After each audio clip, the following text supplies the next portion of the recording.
देखिए, माओवाद के खिलाफ की लड़ाई में हम सब एक हैं, चाहे वो छत्तीसगढ़ हो, चाहे महाराष्ट्र हो, चाहे तेलंगाना हो।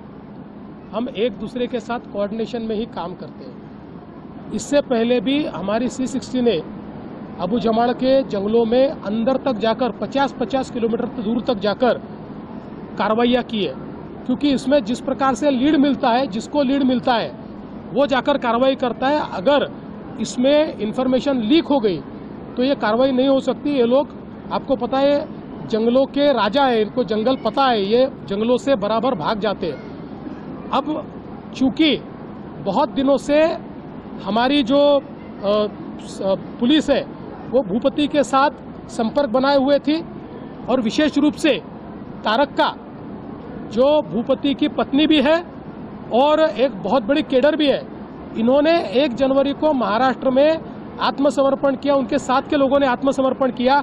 उसके बाद हमारी पुलिस ने और हमारे प्रशासन ने जिस प्रकार का बर्ताव उनके साथ किया, जिस प्रकार से उनको एक ट्रस्ट तैयार किया, एक धाड़स दिया, उससे उन्होंने भी एक संकेत अपने तरीके से दिया कि ये कोई गलत इस प्रकार के संकेत नहीं है, ये सचमुच हम सबको देश की मुख्य धारा में लाना चाहते हैं। ये उसके लिए महत्वपूर्ण हुआ, और उनके आत्मसमर्पण से छत्तीसगढ़, तेलंगाना सभी को फायदा होगा।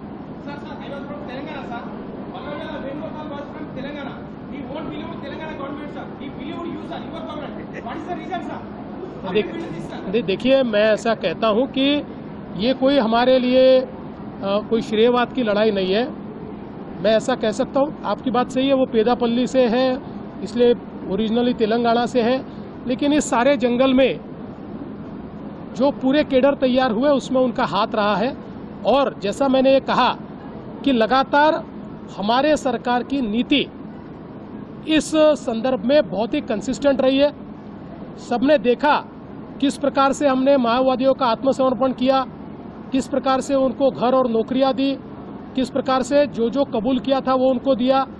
हमने समर्पित माओवादियों की शादियां लगाई, हमने उनको लॉयड स्टील जैसी कंपनी में नौकरी दी। आज 50-50 हज़ार रुपये की तनख्वाह पर वो नौकरी कर पा रहे।